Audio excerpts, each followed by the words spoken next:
Hey, this is Steve from BJJ Mental Models. I've got an exciting freebie here for you that I think you're going to want to cash in. It's from Jake O'Driscoll. Now, if you're not familiar with Jake O'Driscoll, he's the jiu-jitsu coach for two-time ADCC world champion Adele Fornerino, and he's the head instructor at Essence BJJ in Perth, Australia. He's also an outstanding competitor in his own right. Jake has been ripping up the competition scene with a straight ankle lock variant that he's been working on. It's a really cool tool that plays nicely alongside the wedge lock, Aoki lock, shotgun ankle lock, and other modern ankle lock variations. It attacks the ankle, shin, and knee, which makes it pretty effective against even the toughest grapplers. Normally, coaches like to keep this stuff secret until they've released some sort of official instructional, but Jake has shared this info with the BJJ Mental Models Premium community, and he'd like me to extend that to every regular BJJ Mental Models listener as well. This is a brief mini course filmed as a prototype for potentially more refined instructional material later. It's super cool to be able to see this stuff early in its usage before it becomes mainstream. There's absolutely zero catch here. It's completely free, and you can grab it at bjjmentalmodels.com/Jake. Again, it's completely free, and you can get it at bjjmentalmodels.com/Jake. So grab that now before we close this off. Thanks a lot and enjoy the show. Hey, welcome to BJJ Mental Models. I'm Steve Kwan. BJJ Mental Models is your guide to a conceptual and intelligent jiu-jitsu approach. And today's mini episode is about a topic I've been sitting on for a while. I've been trying to figure out the best way to tackle it. I want to talk about the concept of the knee line in jiu-jitsu. You've probably heard this before. The idea of the knee line is a very common mental model that is used by a lot of coaches, but I've been struggling for a while about how to present this one properly because the term gets used for a lot of different but sort of related things, and it's been kind of hard to settle on a single definition that I think is really helpful. So I think I've come up with one now. I'm going to share it here today. I do want to clarify, though, that like a lot of mental models, the knee line is just an idea, just a way of organizing your thoughts. Your coach or another coach may have taught you a different definition for this concept, and that's okay. I'm not claiming that the way that I think about it is the definitive way to think about it. This is just the way that I conceptualize the knee line and how I use it. It's been helpful for me, so hopefully it'll be helpful for you as well. And specifically, the version of the knee line that I will be talking about is what I think is the most common understanding of this concept.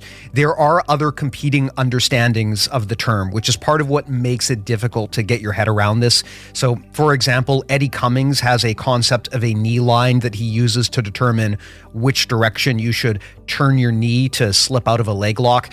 That's not what I'm talking about here. I'm talking about a more general concept that, from my experience, is the one that most people use. So let's talk about it. Look down at your legs right now. No, seriously, do it. I can tell that you're not. I'm monitoring you through your phone as we speak. Look down at your legs. Okay, so you see you've got two knees, right? Presumably. The imaginary line that connects your two knees is what we would call the knee line. So if you think of the fact that a line has 2 points, your knees are the 2 points of that line, and then there is this imaginary line that passes between them. That's the knee line. Now, why does this matter and why does this help? Well, the idea of a knee line gets used in a lot of different contexts, but what it really tells us, what we're trying to do with the knee line is we're trying to figure out, number one, how can I trap my opponent using my legs? Or number two, how can I prevent my opponent from using their legs to trap me? That's ultimately what the knee line is about, is how to use your legs either effectively as a weapon for control or how to prevent your opponent from using your legs against you for the same purpose.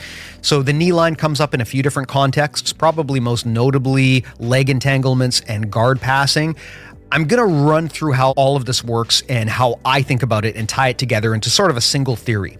So again, look back down at your legs. You've got your knee line, the imaginary line that passes between your two knees. Now, if we add a third point to that shape, we go from getting a line to a triangle, right? 2 points is a line, 3 points is a triangle. So imagine your groin is the third part of that triangle. So now you've got this triangle between your legs, right? Your left knee, your right knee, and your groin. And between that, you can imagine there is sort of an invisible triangle. For your opponent, that is the danger zone if you can get them inside that triangle. So when you are trying to use your legs specifically to trap and control someone, and by that what I mean is you're using your legs to either clamp onto someone or wedge onto them so that you're stuck to them and they can't move. Whenever you're trying to do that, you need the part of their body that you're attacking, you need that to be inside that triangle. This is a great example that Jesse Walker from Rough Hands BJJ actually gave me about how this works in the context of closed guard.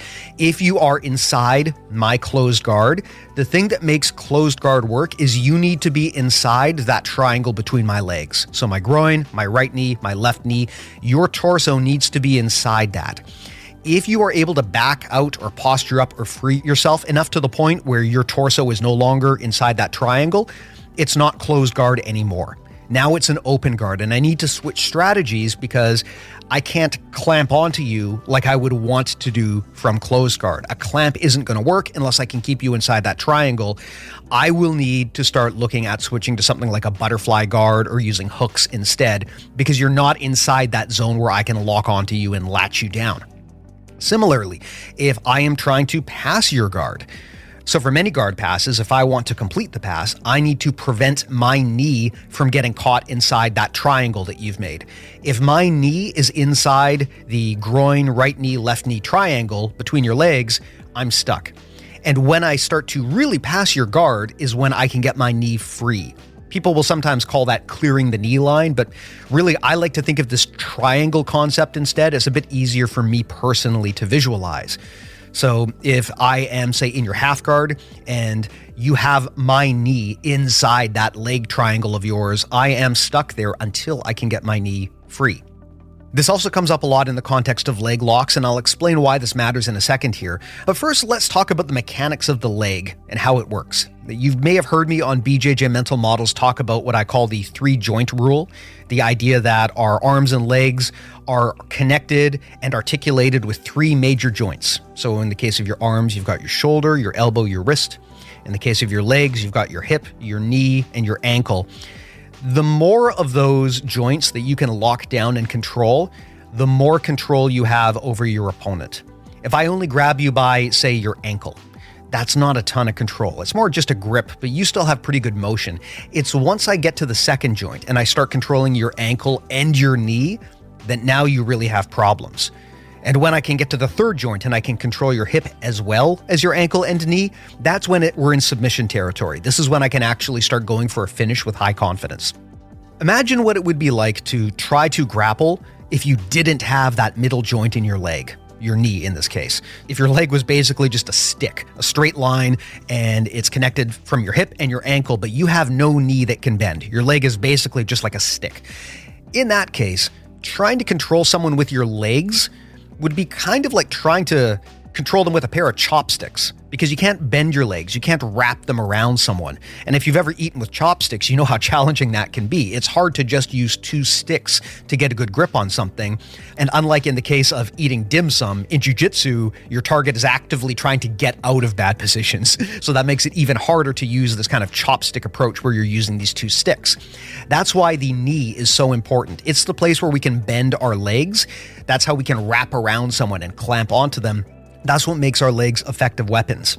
This isn't quite as big a concern when you're talking about your arms because we have hands, right? Our hands have the ability to grab and clamp onto things on their own. Whereas with our feet, unless you are some sort of anomaly, you probably can't grab people and wrap your foot around them and use it like you would a hand. So if you want to actually lock onto someone, your knees matter. That's why with so many leg entanglements, the thing that really makes it work is biting with your knees, pinching with your knees, clamping with your knees. That's how you hold a person in position, and it requires that middle joint, that knee, right? And similarly, that's how your opponent escapes, is they free their knee. If you can control them by their knee, then you can control them by the bend in their leg, and that makes it way harder for them to escape. If you can't control them by the knee, again, think of like a pair of chopsticks, right? The stick is just going to slip right out of there. It's going to be hard to control. So the knee is very important for both attacking and for defending. When you are attacking a leg entanglement, you generally want to keep people inside your knee line. So again, that means you've got that triangle between your legs. You want to keep their knee inside that triangle. If they are able to slip their knee out of that triangle, now you no longer have control of the bend in their legs, and it's going to be a lot harder just by grabbing their ankle to actually get anything done, especially if they're good at defending. So to just tie all of this up about the knee line, again, it's all about this invisible triangle between your legs, the invisible knee line between your two knees. Your groin is the third part. If you're attacking someone, you want to keep the part of their body that you're attacking inside that triangle in your legs. If you're trying to escape or pass or prevent them from controlling you, then you want to keep your vulnerable body parts outside of their triangle instead. So again, let's give some examples. With leg entanglements, most of the time, if I want to control you, I need to have your knee inside that leg triangle between my legs. For guard passing, if I am in your half guard, I need to clear my knee by getting it outside of your leg triangle. As long as my leg is inside that leg triangle of yours, I'm still in half guard. It's once I free that I start to be able to pass. And Jesse Walker from Rough Hands BJJ actually gave me another example of the knee line that I had never thought about before, and that is closed guard. If you are inside my closed guard, then I need to keep you inside that triangle. Your torso needs to be inside there. That gives me the power to clamp onto you and hold you in my guard. If you're able to back out outside of that triangle, it's no longer closed guard. I have to switch now to open guard, because my ability to clamp onto you or wedge you is much more limited if you're outside that triangle. So what do? I switch to a different guard, like a butterfly guard, where I'm using hooks instead, because I can't keep you inside that triangle anymore, and so closed guard isn't viable. Now, all of this, of course, gets a little bit tricky because your knee line and that leg triangle aren't always the same shape. As you move your body, as you move your legs, the triangle changes shape as well. So you need to always be aware when you're trying to clamp or control someone with your legs that they stay inside that moving triangle, and understand that because the triangle is moving, you may need to move as well. That's part of the reason why leg locks can be so challenging, because when you're transitioning between different leg entanglements or people start rolling, then the position and the shape of that triangle can change, and that gives the person the opportunity to free their knee and get out of the submission or the control point. So that's my general summary for the knee line. Again, I like to think of it as this triangle, and the knee line is just one part of that. So just to recap that again, for memory purposes, think of the knee line as being part of a triangle between your legs. Left knee, right knee, and groin are the three parts of the triangle. If you want to control someone's body part, specifically by clamping it down or wedging it, you need to keep the targeted body part inside that triangle. And the flip side of that is, if you want to protect yourself from your opponent and prevent them from clamping down or wedging onto you in the same manner, then you need to free the attacked body part from their leg triangle. I hope all of that makes sense. I have done my best to try to explain this concept in a way that doesn't require too much geometry or visualization. It is a very powerful tool for understanding and getting out of entanglements, and also maintaining your own entanglements. So think about this. Try to get to the point where you can just keep people inside that triangle intuitively and prevent them from doing the same to you. That will improve a lot of areas of your jiu-jitsu, most notably leg entanglements, guard passing, and closed guard. I hope you found this helpful. If you want more like this, go to bjjmentalmodels.com. We have a ton of full-length podcast episodes that break down concepts in a lot more detail, and we've got a lot more mini episodes just like this that get to the point faster. And please do consider going to Premium with us, joining BJJ Mental Models Premium. That is our subscription service. It is the world's largest library of jiu-jitsu audio content. Tons of audio courses on strategy, tactics, concepts, mindset, philosophy, plus an increasingly growing library of jiu-jitsu audio documentaries. We may be some of the only people in the world really doing this kind of stuff, and I would really appreciate your support because I think it's super helpful. We also offer direct coaching services from some amazing black belts, plus business support if that's what you need as well. You can learn about all of that at bjjmentalmodels.com, so please do check that out if you haven't already. But in the meantime, I just want to thank you sincerely for your support. I know this mini episode was a bit longer than usual, but it's also a slightly more complicated concept with a lot to unpack. I hope you found this helpful and useful. Thank you again for your time, and I'll talk to you soon.